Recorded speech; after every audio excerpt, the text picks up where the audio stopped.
I have this idea that you could belong everywhere rather than just one place, so I don't call anything home. Don't know what I'd do there if I did. I just get antsy and want to leave again. People who suffer because they have nowhere in particular to go are those who can sit still, who sleep. I stopped doing these things last September when I made a mistake and moved into the wrong place, a bad apartment called the Doghouse. It was christened the Doghouse by someone who painted that on the door, and it was the last place I played music on purpose, of my own volition. I innocently stepped through the door of the Doghouse and put my stuff down, because I thought that if I lived alone for a while, music might speak to me, tell me its secrets. Music spoke all right, it yelled, and as it turns out, it has no secrets.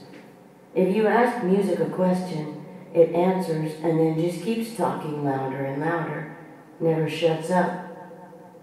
Music yelled so loud and so much in the Doghouse, I can still hear it. I was used to sound tapping me on the shoulder and singing into my ear. I've heard music that no one else hears since I got hit by a car a couple years ago and sustained a double concussion. I was embarrassed by this at first, but eventually I came to feel lucky, special, as if I'd tapped into an intelligence. Songs played of their own accord, making themselves up. I listened and copied them down. Last fall, though, the music I heard began to feed off of an evil energy. Songs no longer tapped me on the shoulder, they slugged me in the jaw. Instead of singing to me, they screamed, burrowing into my brain as electricity. I got zapped so bad, I don't think I'll ever rest again. In the Doghouse, sleep stopped coming, days stopped ending. Now sleep doesn't come and days don't end. Sleeping feels slow my thinking, but they can't shut down my red-hot brain. The songs I heard were not always devils. Once they were floaty angels, gentle and meandering, interesting if you took the time to pay attention, but they wouldn't stop you in your tracks. Now the songs I bring to my band are essential, bursting, harsh black and white sketches that my bandmates color in with their own personal noise. These songs grab your face and shout at it. Do you want your face grabbed and shouted at? Probably not. At the very least, it's irritating. But now that it's happened to me, I know music is as close to religion as I'll ever get. It's a spiritually and biologically sound endeavor. It's healthy.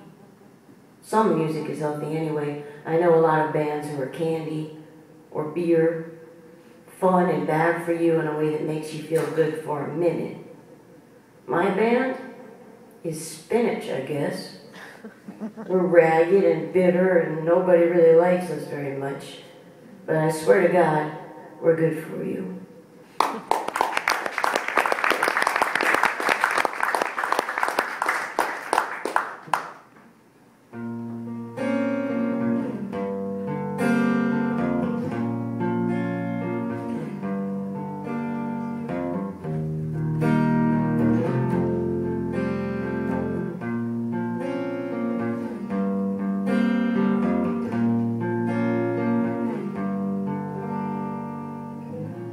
We were awake together all night long,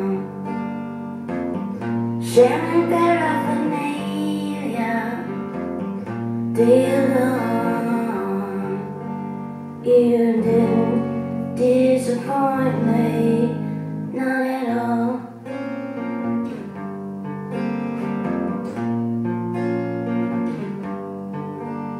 You never disappoint me. You lubricate the morning, you're shining and yawning.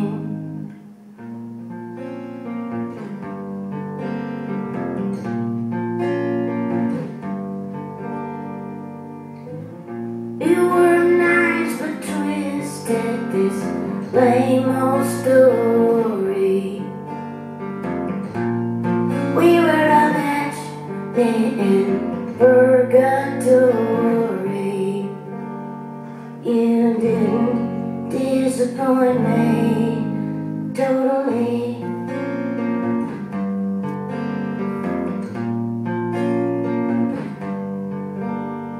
You never disappoint me. You animate the morning, you're shining and yawning.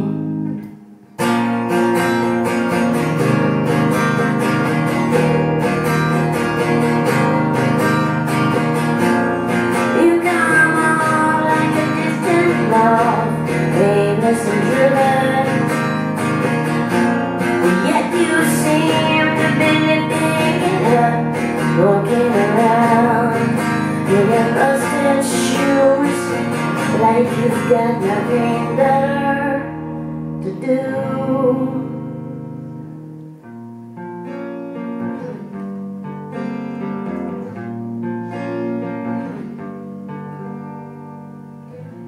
I don't like what I was, I don't know what I have become, but shaking out of my feather, I'm feeling.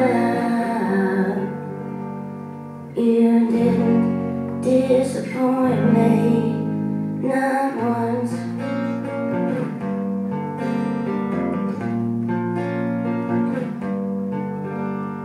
You never disappoint me. You're beautifully the morning, you're shining and yawning.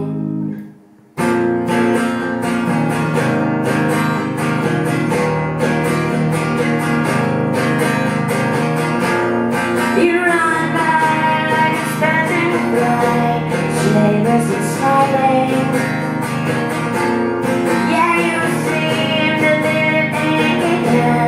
Driving around in your suit Jeep, like you've got somewhere better to be.